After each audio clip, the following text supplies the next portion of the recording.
Do not panic.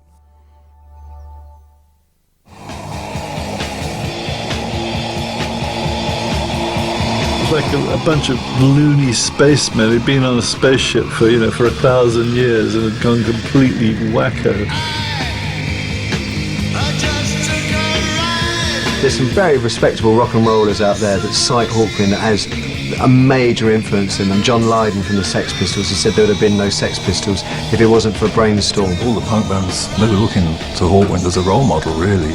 It was like Star Trek with long hair and drugs, I mostly drummed in the nude. I got so hot and sweaty, I was just like a racehorse when I finished. I was literally descending into hell. Really. I mean, you imagine this 6'2" bird with tits the size. I mean, if she turned around too fast, she'd kill you. I mean, we weren't the fucking Pink Floyd, man. We weren't, cute. We were like a fucking black nightmare. We used to lock the doors so people couldn't get out.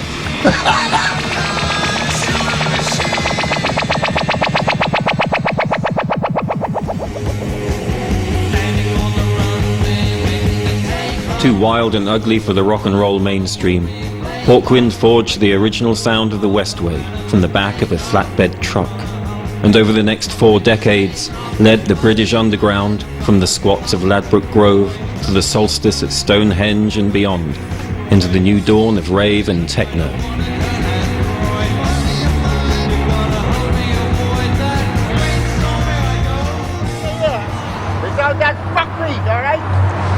The good old days, eh?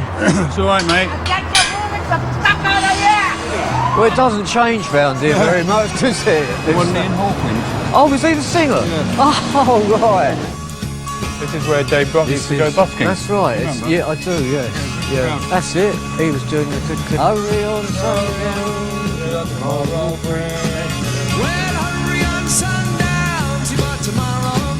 The only original member of Hawkwind in the band today is founder Dave Brock, seen here on the left in 1968. Brock's musical career began on the streets of Ladbroke Grove as a busker. His co-founder members Mick Slattery and Nick Turner have come back to retrace their steps. But he didn't do it as well as that. Don't tell him that. No. Can we do that? What about the copyright? Unfortunately, Dave Brock has declined to appear in this film due to the participation of Nick Turner.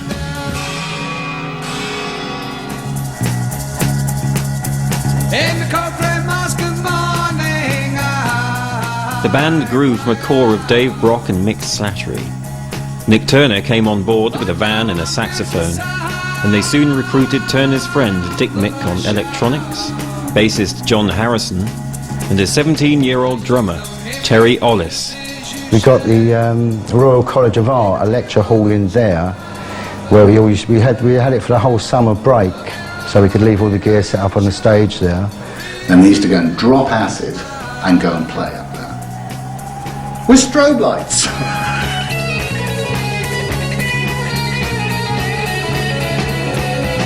So they'd just go out there and play for hours and hours, and then they went out and played gigs. We did a gig at the All Saints Hall, which was in Notting Hill Gate, and that was the first gig that the band did. We went as Group X, and the gig was actually being run by some people from an agency called Clearwater. Doug Smith was one of the guys involved with the management company. And in walked this bunch of reprobates, is all I can call them, because they certainly weren't like anybody else. They definitely stood out as travellers, and they said, give us a go. And we just said, how? You got any equipment? It's too late. Can you set up? The agreement was they would use High Tide's equipment. Well, I first saw them on their very first gig, All Saints Hall, with High Tide. That's the band I was playing with at the time. They were one of the first bands to use a strobe or to use any kind of lighting effects, really, in those days. That was a bit tripping that night. And that particular night, John Peel came, and he walked out and he sort of grabbed me by the arm and said, get them. They sound as if they're going to do something. And that's exactly what happened. And that's really where Hawkwind came together, you know. But we never really got the name for some time later, really. I think the name of Hawkwind came from a mixture of partly to do with Michael Moorcock's influence. We all read his books. Part of it was also a habit of farting and spitting. Nick was always scraping his throat and hawking and doing these really elongated musical farts.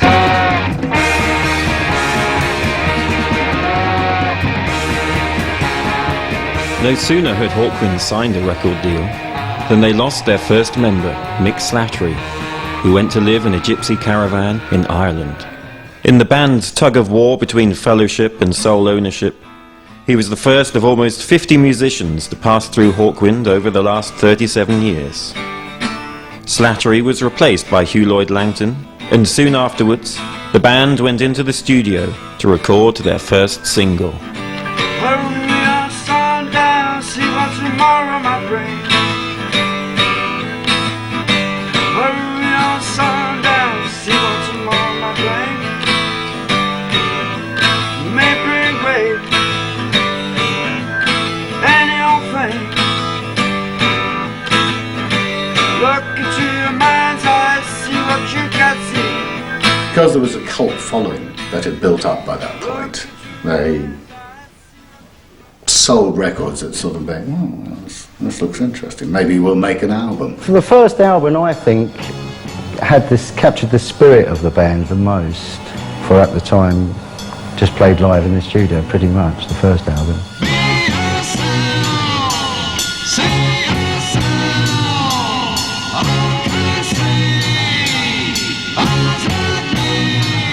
The music scene of the time was heavily influenced by what was going on in the hippie movement in America. But instead of the flower power of San Francisco, Hawkwind grew out of the urban sounds of Ladbroke Grove. I think the Ladbroke Grove scene and around that area was rather like Greenwich Village, I suppose. There was a lot of very creative people there. It was quite exciting, really. At one party, I remember introducing Arthur Clarke to William Burroughs, which everybody thought would be impossible. You know, there was Clarke, the scientific chap, and Burroughs, the beat.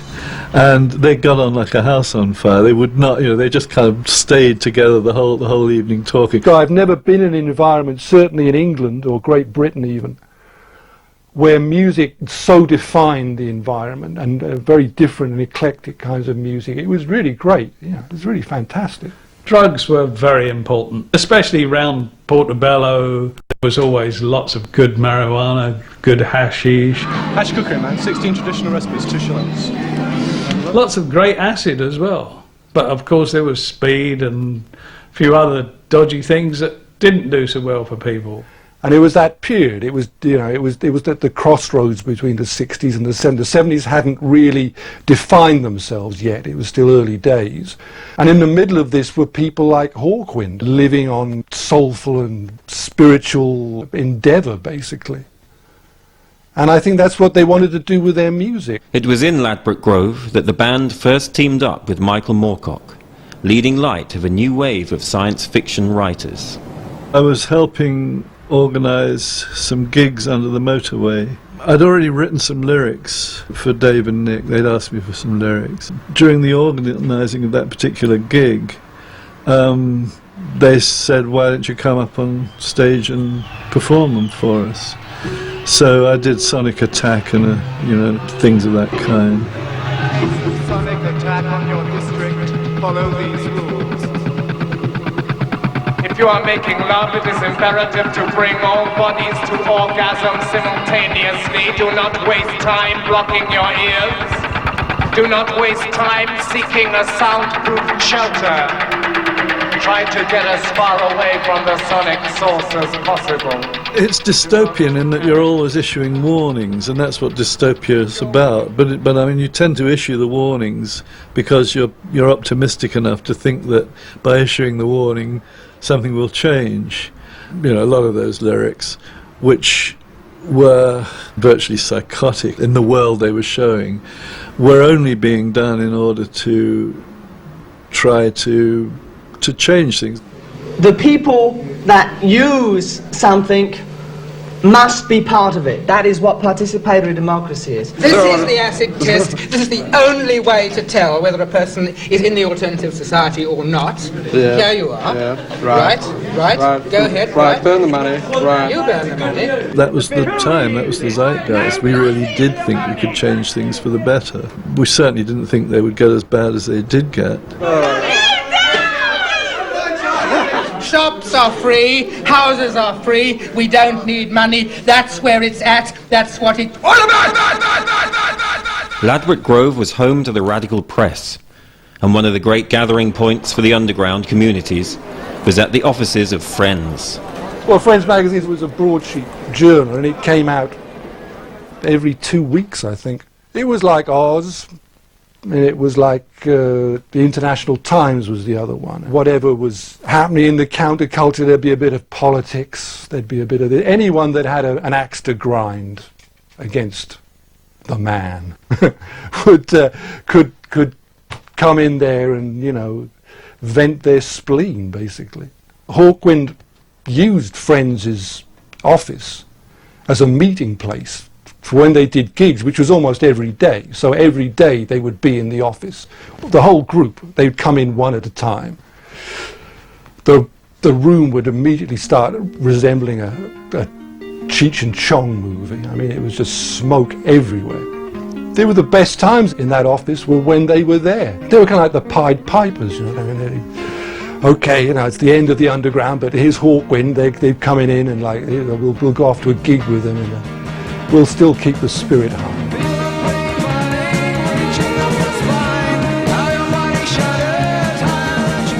In the emerging corporate rock culture, the idealism of the 60s was becoming the hard currency of the 70s. But Hawkwind cast themselves as a people's band. We were at the other end of the music business. We were the alternative end. We did gigs whether they were free or were paid for because the bands needed exposure. That was the whole philosophy of it. And in a funny sort of way, sort of the key people at the time were doing that as well. I mean, it's where John Lennon was, and it was Ladbroke Grove for John Lennon as opposed to Chelsea, which was, once you made it and made some money, you moved down to Chelsea. As leaders of the Ladbroke Grove scene, Hawkwind had established a cult following in London and beyond. They became the ambassadors of that whole Ladbroke Grove counterculture. They would go out into the provinces and play their kind of stoner rock.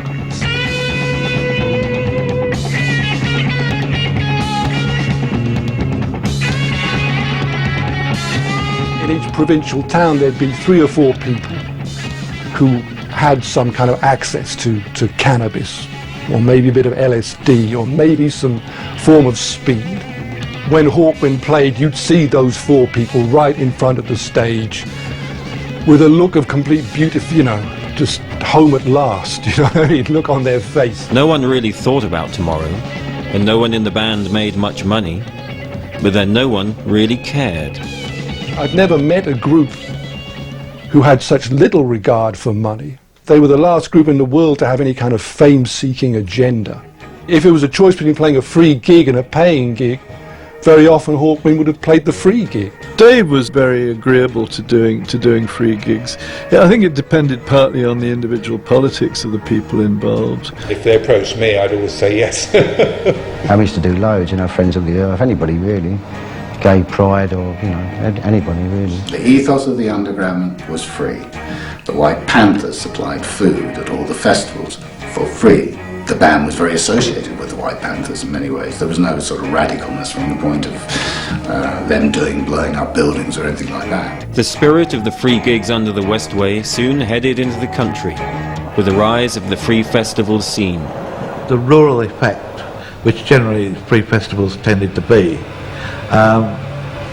had a very different effect on the music. It tended to be more extended because there were no time limits. You would sometimes have bands playing as the sun came up.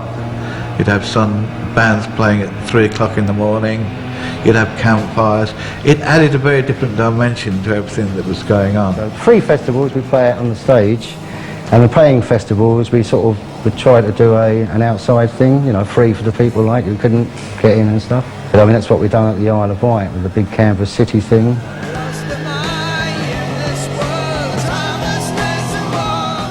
Hawkwind were part of the forces of misrule that turned the 1970 Isle of Wight festival into a standoff between the music business and the alternative society. In Isle of Wight, I think Nick Farron and the White Panthers, along with Hawkwind, who were playing outside in the tent, marched in and sort of opened the gates and let people in, and there was this big to-do, and they had this Mexican standoff with the White Panthers and the Isle of Wight Festival. Irate, militant pop fans have stormed the fences. They believe that pop music should be free. Last night came the worst incident of all. It looks peaceful now, but they were hurling stones, bricks over the wall at the security officers and their dogs. While the Isle of Wight saw the last major performances of rock icons Jimi Hendrix and Jim Morrison of The Doors, Hawkwind were on the other side of the fence, literally and ideologically, as they played on the festival parameter in a state-of-the-art inflatable dome dubbed Canvas City. Canvas City was amazing. I mean, the whole Isle of Wight experience was amazing, really. I remember at one point, which everyone had got spiked up. You couldn't pick up anything to drink without. There was some girl there, well, she was called Sunshine, with loads of orange sunshine acid. Although people had taken it anyway, everything you picked up to try and drink had acid in it, you know. And somebody turned up with a bottle of apple juice, pure bottle, looked like pure apple juice, and passed it round. Great, something apart from lukewarm water or something. A few glugs in this apple juice. The hallucinogenics started clicking in. Somebody struck my guitar in my hand. Right, we're on now. Hey, what?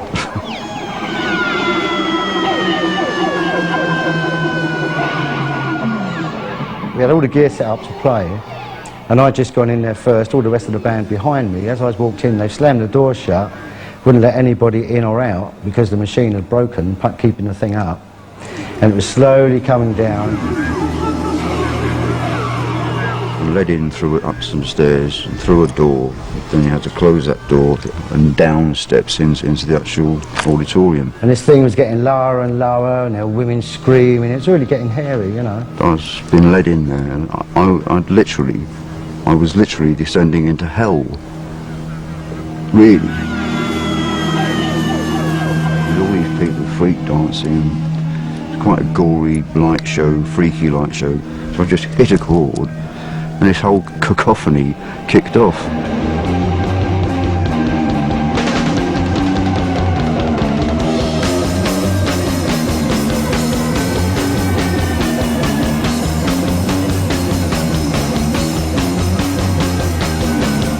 I recall getting on my knees and praying, but really praying, you know, which Nick said a couple of days later, once we parted and met up again, you know what he did on stage? It looked really good, and he got down on his knees and prayed. I had not realised, you know, I was down on my knees really meaning it, you know.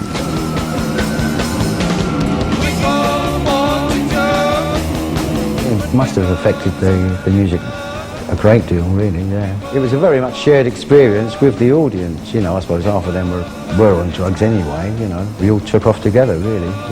Off we went on a little space journey together. The Isle of Wight put Hawkwind on the map as music's anarchic outsiders.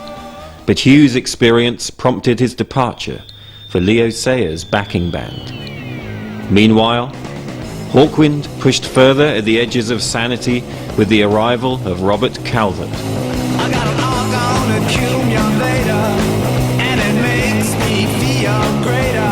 Robert's position in the band at the beginning was brought in by Nick Turner because Robert was writing. He was writing lots of ideas. They were sort of beginning to scan out. I used to live in Margate in the 60s. Well, I grew up there actually, and he was a mate of mine from there. He'd always wanted to be a fighter pilot. For some reason or other, he ended up being a poet. And then when I became involved in Hawkwind, I invited him to be involved as well because I thought he was a very creative person, and he became the poet of the band. Well, he was a bit further out than most of us because he was quite mentally unstable, you know. I mean, we was all pretty far out, but he was really a bit far out on top of that, you know what I mean? But his mother reckoned that he had nervous breakdowns every 18 months. So he would go from being really depressed to being completely manic.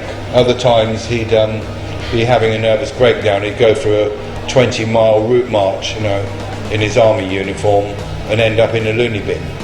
He always wore these tweed suits and looked well dressed and his clothes were clean. He didn't fit quite into the whole situation. Calvert wrote fiction and poetry for the underground press, and would later make forays into theatre and novel writing, as well as becoming one of Hawkwind's key songwriters. The only person who was giving it any kind of intellectual description was Calvert. In a sense, it was his Achilles heel. He never really wanted to be the great rock and roll performer that he was. He always wanted to be taken seriously as a poet. Once he got involved, the band started expanding its presentation, its ideas. The shows were full of great lighting. In Search of Space was the band's breakthrough album. It was the era of the Apollo moon landings and the spiders from Mars. Outer space was in the air, and Hawkwind were ready for takeoff. Space rock had been born.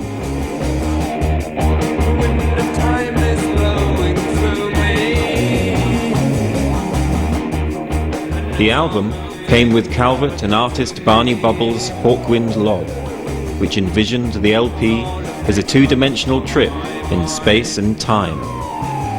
Lots of Barney's ideas, you know, that were incorporated in that. He and Robert got together over the concept of this spaceship that lands on Earth and becomes two-dimensional, really off-the-wall, wacky, very interesting and metaphysical and mythological and science fictional and science fantasy.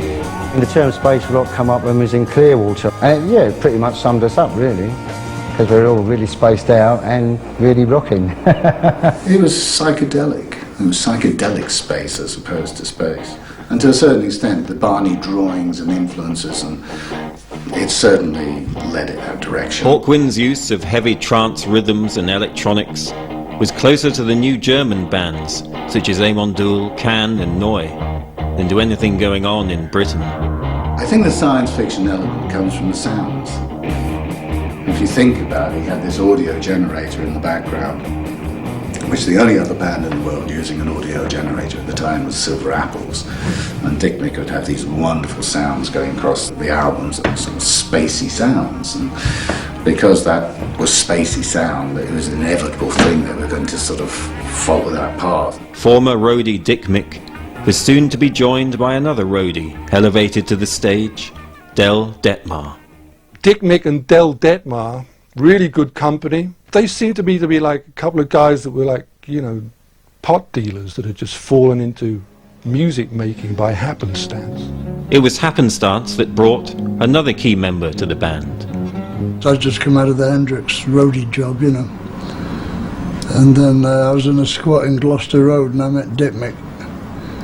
One of the chicks living there picked him up in a boozer or something and brought him back, and he was on his way to India. And he was going in the wrong direction anyway, he was going west, you know. But we discovered that we had a mutual interest in seeing how long the human body could be made to jump about without stopping. Yeah, he was more into uppers and downers rather than psychedelics. I don't think he was that much into psychedelics at all, which the rest of the band were large. Lemmy first joined the band at a gig at a squat in Powis Square in September 1971. I never picked up a fucking bass before I went to that show in Powis Square in my life. Never played bass, never touched one. And they said, who plays bass? And Dick Mick said he does. And I thought, I don't play bass, what are you talking about? And I walked on stage and Nick Turner, helpful as ever, said, make some noises in E, this is called You Shouldn't Do That.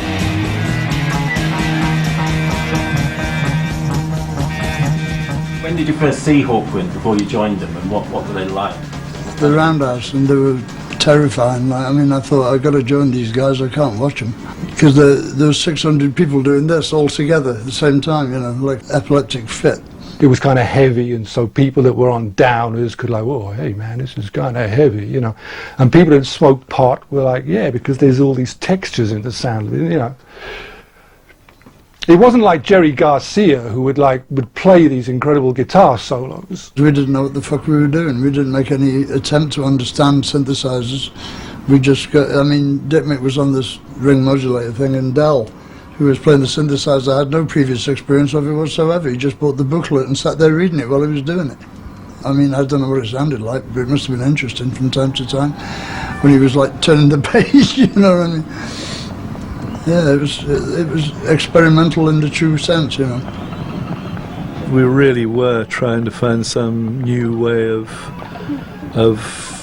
doing music, and using the electronics, rather than simply using the electronics to be a kind of amplification for acoustics. We were actually trying to use electronics for their own sake, but without the kind of pretentiousness that tended to be around. I think I was proud that we were the only people who didn't say that we were influenced by Stockhausen.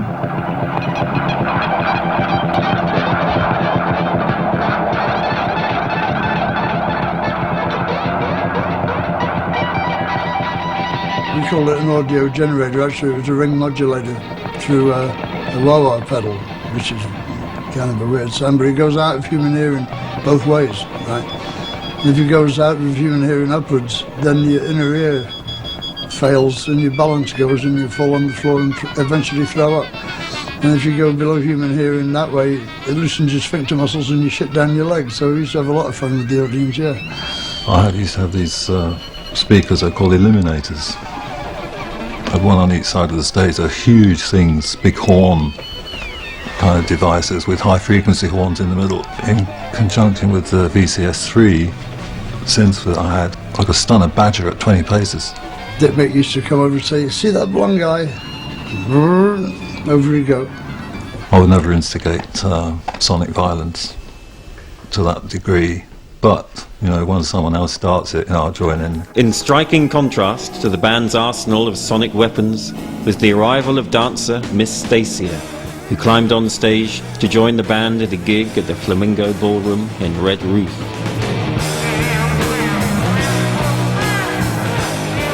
Stacia was alright. She was a petrol pump attendant. We loaded up the petrol, filled up just before a gig. Dell invited us to the gig. She came. I think she probably danced that night. Slept with Dell, and 3 weeks later she was in the band. It was very easy to get in our band in those days.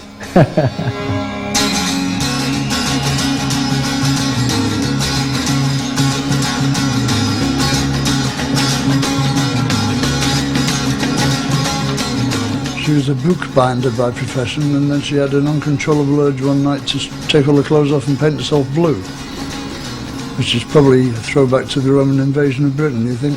Road,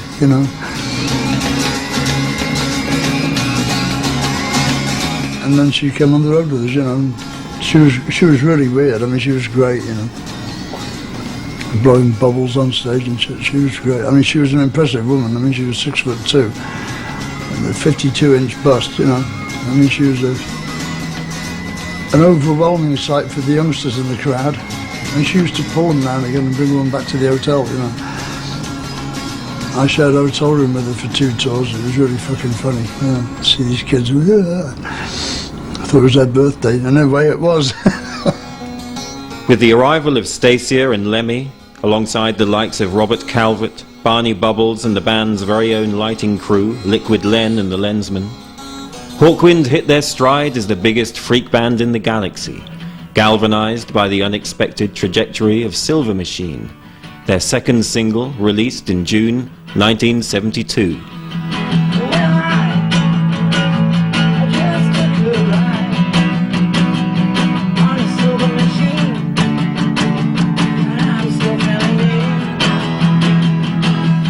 Silver Machine is a push bike, a silver push bike with a silver bell, ding-a-ling-a-ling, and that's what Robert Calvert wrote the song about. He was on his push bike going through London, ringing his bell, and he just thought, I've got a silver machine. I knew when we were rehearsing it, a place Andy Warhol had hired for a party, he got us to play at it, and I remember thinking then, this could really make it, this could really crack it, It just, for me, was the point where Silver Machine became the important track. I just realised something was going to happen off the back of that.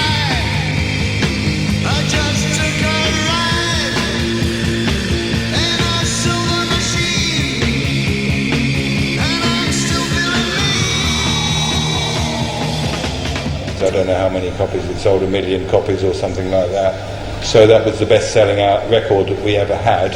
You know, it was available on a commercial level as well. It was in, you know, we were on top of the pops, and suddenly, you know, Hawkwind was the flavour of the month, really.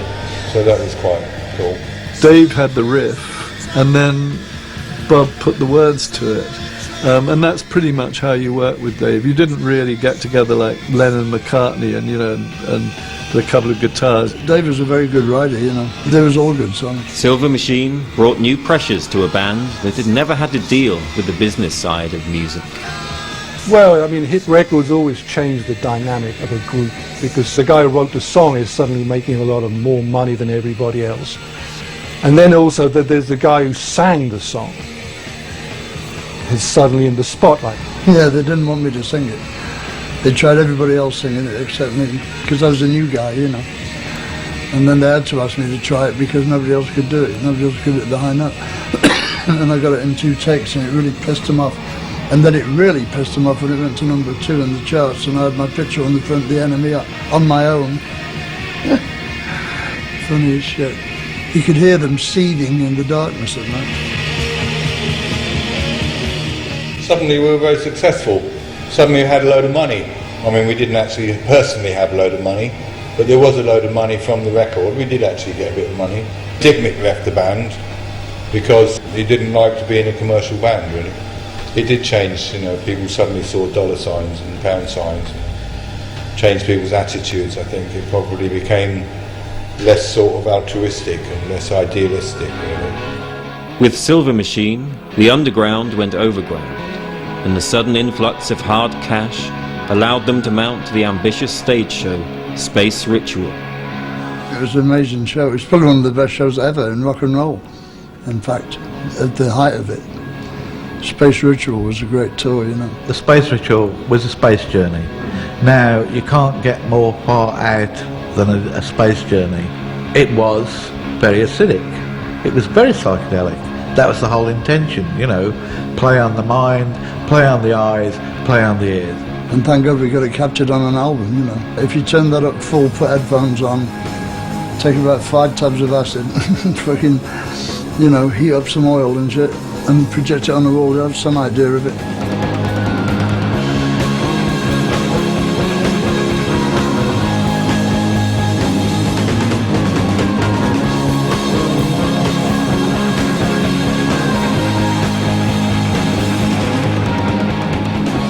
Hypnotic, it was like relentless, because we used to play for 3 hours, you know, without stopping. We used to have musical bridges in between the songs, so it never ended. It must have seemed like it never ended to the poor bastards in the audience. Dave is a master at controlling that particular kind of music. I mean, he really is brilliant at it. He's got a theatrical sense as well as a musical sense, and he always sort of knows when to sort of bring the band up to crescendo and then let it fall away again. With Dave, it was a real rapport, yeah. Because I mean, we could be facing different ways and we change at the same time during a jam to the same chord, you know. I mean, it was really, I knew exactly where he was and he knew exactly where I was. It was a great thing that you don't get that much. I've never had it since. And I've had it before that either, come to that. Dreamt up by Calvert and planned out by Barney Bubbles, Space Ritual would prove to be one of their most memorable tours. We spent probably about 6 months somewhere up in Belsize Park putting speakers together. Everybody thinks like, you know, Hawkwind out on the road, oh, everybody's out of it. But, you know, we were actually quite together and quite organised. So would it be the case that the band wasn't as sort of druggy as Oh no, we were still on drugs. We all took drugs. We always had some with us. They weren't all flying on the same fuel. It was the choice of drugs that brought tensions into the band. I personally was into raising people's consciousness, whether with drugs or otherwise. I find in hindsight that other people had different sort of beliefs or feelings about it. You know, Lemmy has sort of quoted saying that he wasn't really into the hippie trippy side of Hawkwind. He thought it was all about speed. Well, we did everything except heroin. You know, I mean, heroin's the one that kills you. I've never seen anybody die on anything else. Yeah, I mean, me and Dimmick were doing everything anyway. The others were a bit snotty about their acid, you know. Oh yes, we only take organic drugs, man. What the fuck are you talking about? LSD isn't organic, you know. Living with Lemmy, well, it was quite difficult in some ways, you know, because he was sort of into his stimulants, as you might call them, and he'd sort of stay up for a week, and then he'd go to sleep for a week. You know, it's sort of difficult to relate to people like in those sort of circumstances on a normal level, really, you know. Things started to change from like flower power until, you know, I think like the Angry Brigade started coming along and people did start getting into slightly darker drugs, you know, speed and Mandrex and things. Hawkwind toured the Space Ritual for almost 18 months. The album went gold, and around it came a string of classic studio LPs and more lineup changes, including the departure of Robert Calvert to make a solo album, and the arrival of classically trained musician Simon House. They phoned up one day and asked me if I'd like to come along and have a jam at Edmonton, the Sundown Edmonton, because Del Detmar was leaving. And I went along there, I just hung around backstage and got wrecked, and I was in the band. The next thing that happened was, of course, America was going to happen, and they wanted us over there to tour and so on. Yeah, it was remarkable. A couple of weeks after I joined the band, I was strolling down Sunset Boulevard, thinking, yes, this is more like it.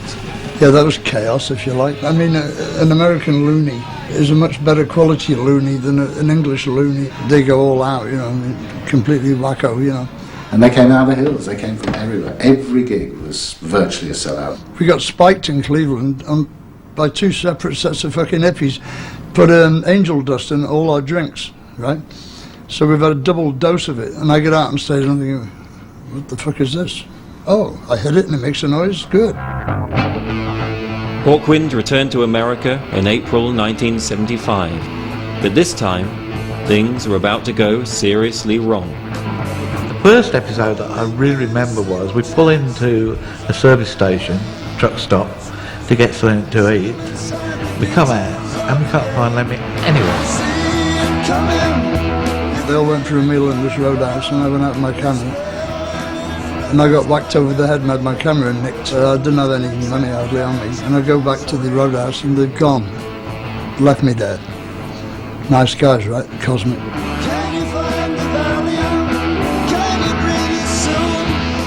Searched around the place for quite a long time. We couldn't find him, basically. We thought either he's been abducted or he's gone off met some friends and gone off with them or something.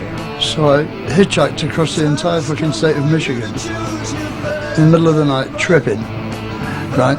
I got picked up by VW microbuses full of bloody hippies, you know, and like homosexual truck drivers. It was a really interesting trip one way or the other. And I get there at 7 in the morning and it's a convention of cripples.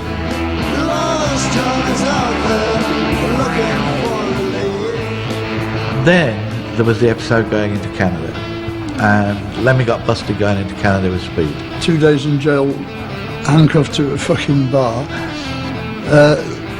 bailed just in the nick of time as I'm walking into the jail with my prison uniform on my arm, flown to Toronto, just in time for the sound check, play, 4 o'clock in the morning, get fired. How's that?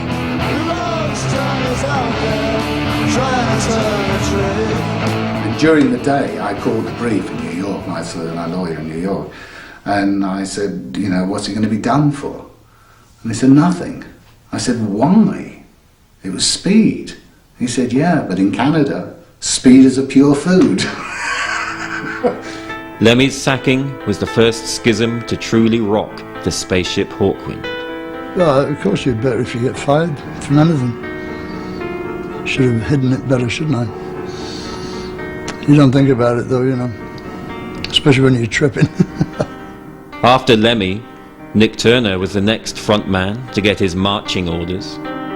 He was told to bugger off, basically, despite repeated warnings of playing over other people's solos and singing and all the rest of it. He just would not stop.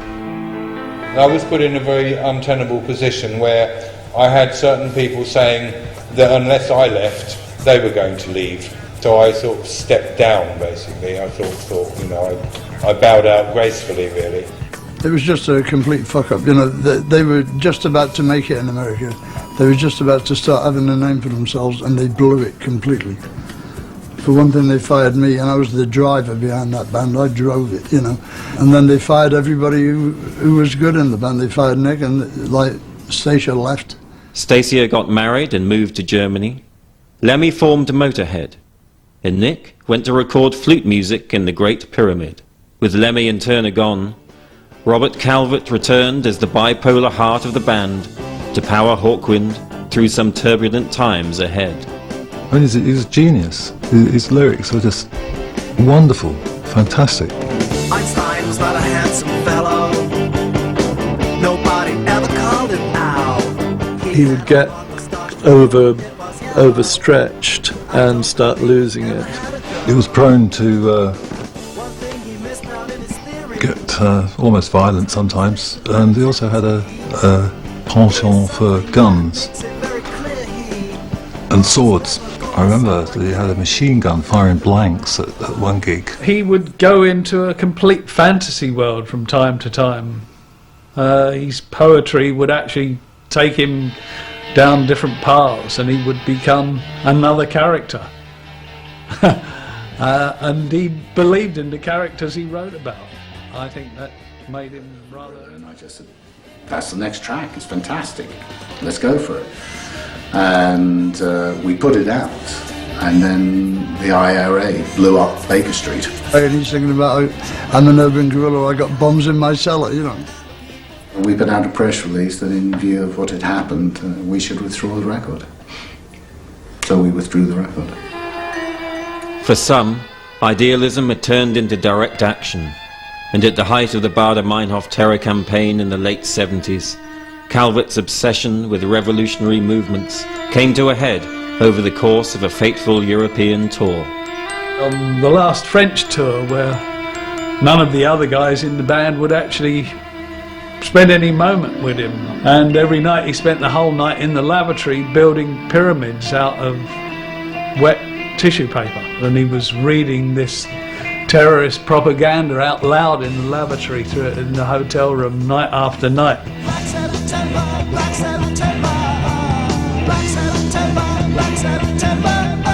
I remember once he was banging on my door about 7 o'clock in the morning demanding some sleeping pills, and then he came into my room and he started banging his head on the wardrobe, and I think he might even have pinned me up against the wall or something.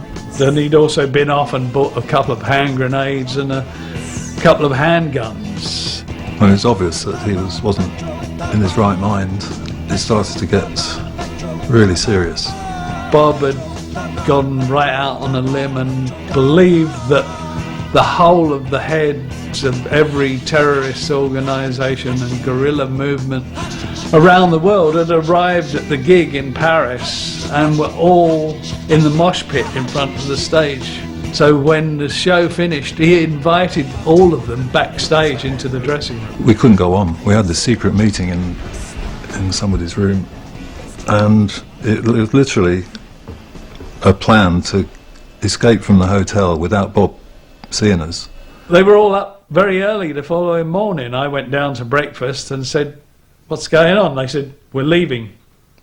There were 3 more gigs of the tour, but we can't handle it anymore. We've had enough. He needs help, but we can't deal with it. You'll have to deal with it yourself." Got the car, got all the stuff in the car, and pulled out into the traffic. Bob came down just as they were running out the hotel. And he came down in his leather jodhpurs and his sword and his leather coat. And they ran and they started driving off in the traffic with Bob running over the top, over the roof of the car with his sword to kill them. and he was running after us. And I was like, oh no, he's going to catch us. And he did catch up with us.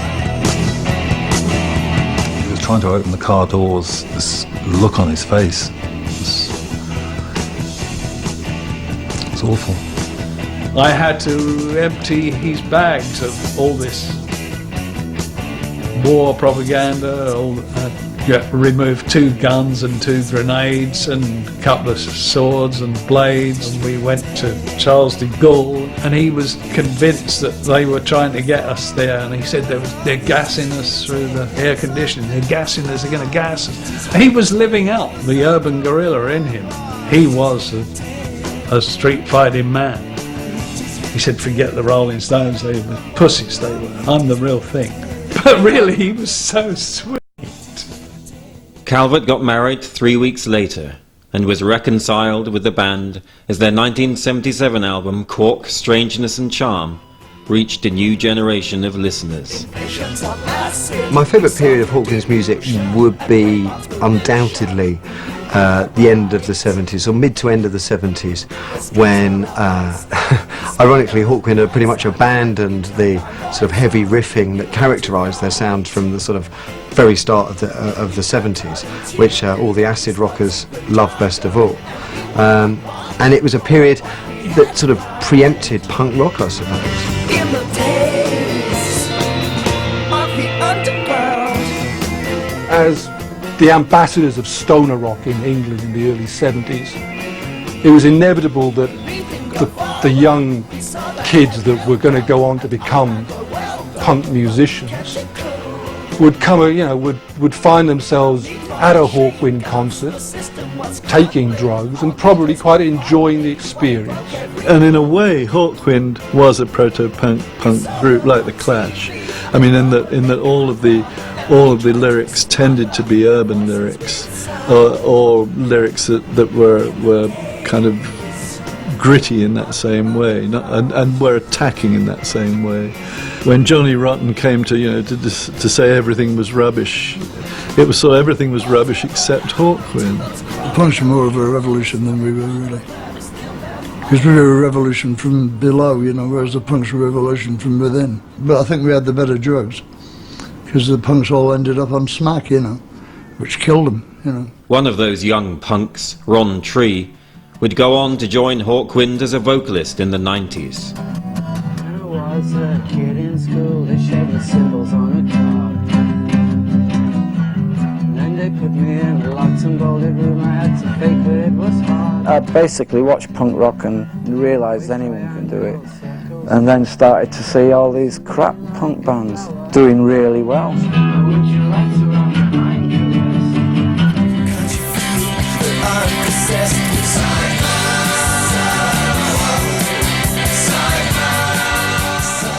Hawkwind, when I was a punker, when I was 17, Hawkwind, the word didn't mean a great deal to me. But I went and checked them out and they were great, They had an incredible light show and it was visually stunning at the time, So I kept following up, kept going to see them. Whenever they played, I'd just go check them out.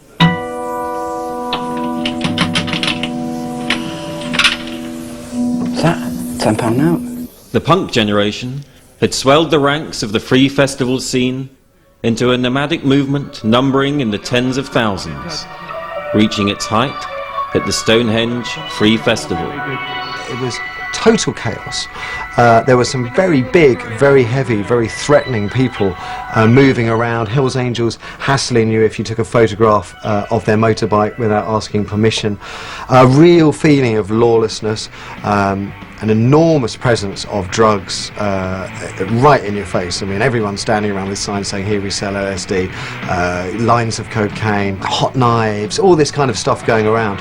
And just unlike anything I'd ever seen in my life. And in the midst of all of this, everyone's waiting for Hawkwind. And Hawkwind played at about 5 in the morning, I should think. It's a sensation, it's never too late. If you think you're ready, there's nothing to wait. Now you might try to do you really now. I'm a structure, please let me say. You've got to say, for a rock and roll. By the end of the 70s, What had been a fellowship was now under the control of one man. Calvert had gone, along with all the original members bar Dave Brock, who would lead from the front from now on. Inviting Hugh Lloyd Langton back on board as part of a new lineup, which briefly included legendary drummer Ginger Baker, who last did an album and tour before getting sacked. And incredibly enough, Turner returned for a 2-year stint in the early 80s. It wouldn't take a genius to see trouble ahead. Quite honestly, I needed the money. I was in a band called Inner City Unit, which was breaking up because of drugs problems, within the band. First worrying sign was he'd shaved his head. Oh my God! And he looked like a unicorn. It did. He had a long horn, but then came his grand entrance in a stocking suit, body stocking suit, all painted in psychedelic colours, on roller skates.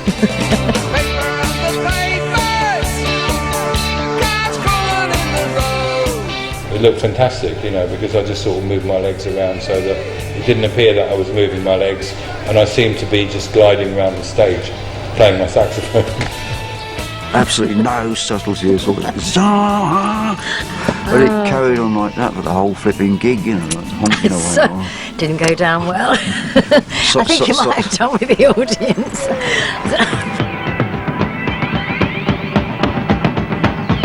Eventually I came on stage being carried in a coffin by some of the road crew. I'd be put down and then I'd come out of the coffin in this outfit that was all UV, and I just used to sort of whiz around the stage on roller skates looking like I was on ice. And it wasn't long before he whizzed straight off it again.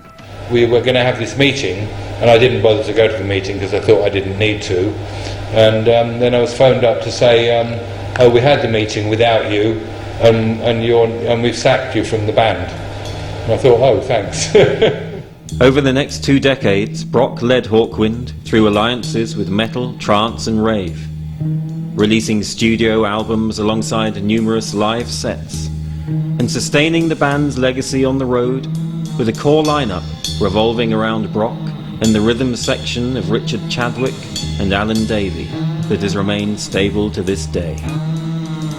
But as the millennium approached, so did their 30th anniversary, and it was Doug Smith who suggested a one-off reunion gig. But reuniting the band with its past created inevitable discord. The idea had come from me to say, why don't we get everybody together for an anniversary gig and call it the Hawkestra? We did a survey. We asked all the fans to vote their favourite tracks they would like to hear the Hawkestra play. And then it ended up in a fight. With the Hawkestra, well, I did that for the fans, really. I was involved with it for the fans. I mean, I'm the sort of person who do things if I can. If I can do it, I will. Yeah, that was a fucking screw-up Tuesday. They got Dick Mick in from Morocco and Dell in from Canada, and then they went on stage and their shit wasn't plugged in. Wonderful example of Hawkwind, There were people who took their savings from their life. There were people who were in wheelchairs that came from America to see Nick and Dave back on stage together again. So important that those original members were there. It was all a bit very strange. It was nice to see some faces. I hadn't seen Dick Mick for ages, or Lemmy. It was nice to see quite a lot of people. Or Dell, I hadn't seen Dell for years. Have you been with the band for a while, or you? No, I haven't been with the band for 26 years.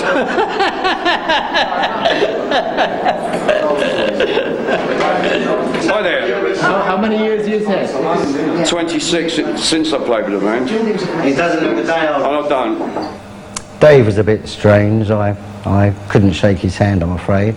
But we talked, briefly. I mean, they brought on fucking Sam Fox to sing Master of the Universe, I mean, that's not only dumb, it's like a mockery of the song, and like it's Nick's number. It was always Nicky's number. You can't replace that guy. And he was on stage,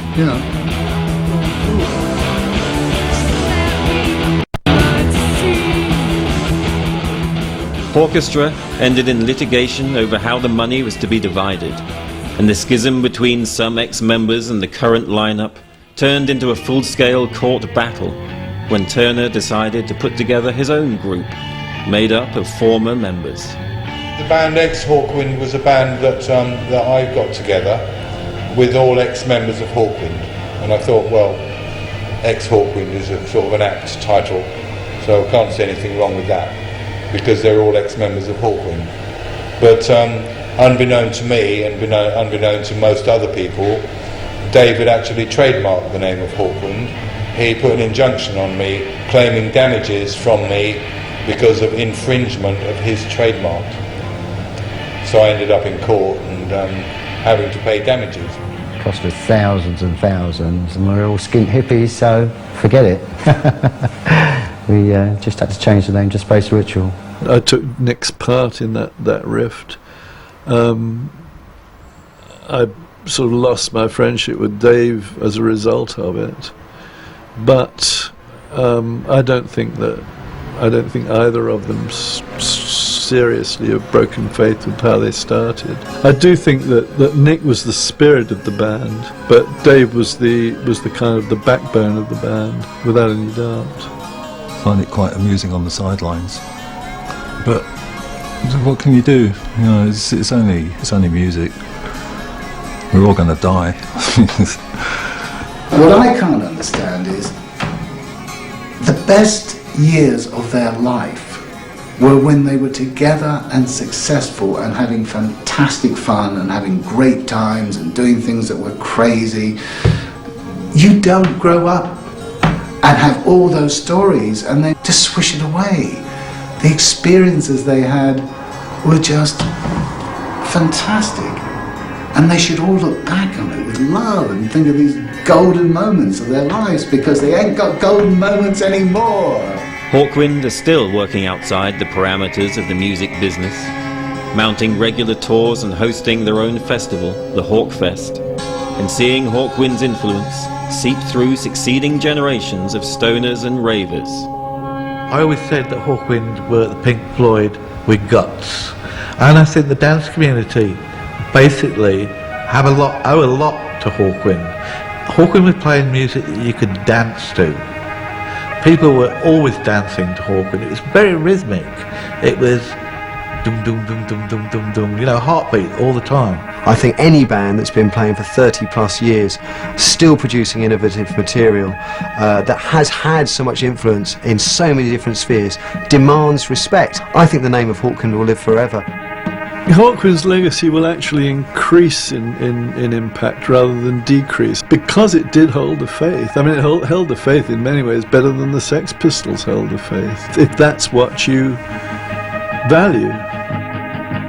What's the legacy of Hawkwind? Probably get as wrecked as possible and you can still play your instrument, I think. Or just escape, you know, which all good music is, you know. Escape from the shit world you're stuck in, you know. Because all good music is a complete escape, especially classical music, you know. People go to a concert and spend the whole thing with their eyes closed, you know, in visions, you know, and that's exactly what Hawkwind was, you know. A bit more violent than Brahms, you know, but I mean, it's pretty good.